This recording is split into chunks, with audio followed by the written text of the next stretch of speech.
है गाइस, आज का व्लॉग यही से शुरू करता हूँ।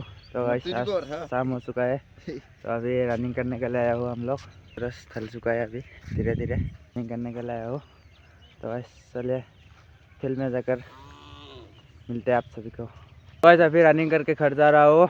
तो गाइस चलो घर में मिलते हैं आप सभी को।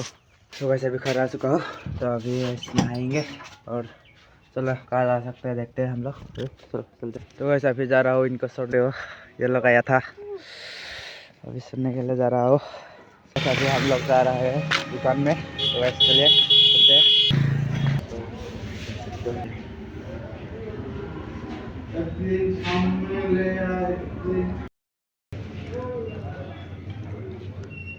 तो वैसे अभी घर पहुँच चुका हो, तो वैसे चलिए चलते घर में अभी।